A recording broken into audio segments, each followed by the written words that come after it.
এবারে খুব সংক্ষেপে শহীদ আব্দুল্লাহ বিন জাহিদের মাকে কিছু বলার জন্য অনুরোধ জানাচ্ছি। আসসালামু আলাইকুম। আমি শহীদ আব্দুল্লাহ বিন জাহিদের আম্মু ফাতেমাতুল জোহরা। আমার ছেলে 5ই আগস্ট বিমানবন্দর থানায় আনুমানিক রাত 8:45টার দিকে গুলিবিদ্ধ হয়ে মারা যায়। আমার 2টা সন্তান, আমার বড় ছেলে আব্দুল্লাহ বিন জাহিদ 16 বছর, আমার ছোট ছেলের বয়স হচ্ছে 14 বছর। আমার বড় ছেলে মারা যাওয়ার 14 দিনের মাথায় আমার ছোট ছেলের ক্যান্সার ধরা পড়ে, সেটা থাবিছে যে আপাতত আমার ছেলে ট্রিটমেন্টে আছে।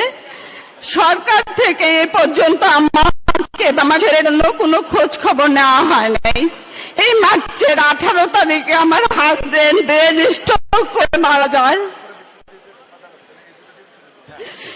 আমরা বিএনপি পরিবার থেকে আমার ছোট ছেলে জিসানের ট্রিটমেন্ট বাবদ যাবতীয় খরচ বহন করে তারা আমার খোঁজ খবর নেয়, কিন্তু যাদের রক্ত দিয়ে দেশ গড়ছে সেই সার্জিদ হাসনাতকে আমরা 100টা ফোন দিলেও তারা আমার ফোন রিসিভ করে না। এই উপদেশটা, এই তত্ত্বাবধায়ক সরকার আজ পর্যন্ত পারে নাই আমাদের খোঁজ নিতে। আমার হাজবেন্ড মারা গেছে আজকে 3 মাস।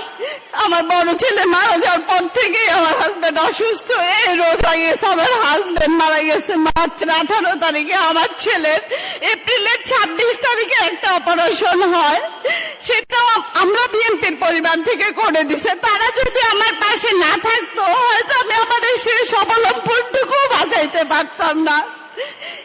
এই শুক্রবার 4 তারিখে আমার ছোট ছেলের আরেকটা অপারেশন হবে। সবাই আমার ছেলের জন্য দোয়া করবেন, কিন্তু আমার ছেলে রক্তের বিনিময়ে যারা এই দেশ গড়ছে তারাও তো আমাদের খোঁজ এখনই নেয় না, পরে আর কি নেবে।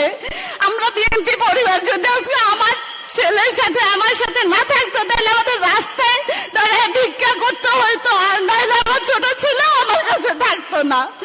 আমি আমার পক্ষ থেকে, আমার ছোট ছেলের পক্ষ থেকে আমরা বিএনপির পরিবারের রোমান ভাই, মিথুন ভাই, Mirza Fakhrul sir, Tarek Rahman sir, Rizvi sir সবাইকে অসংখ্য ধন্যবাদ জানাচ্ছি। আসসালামু আলাইকুম।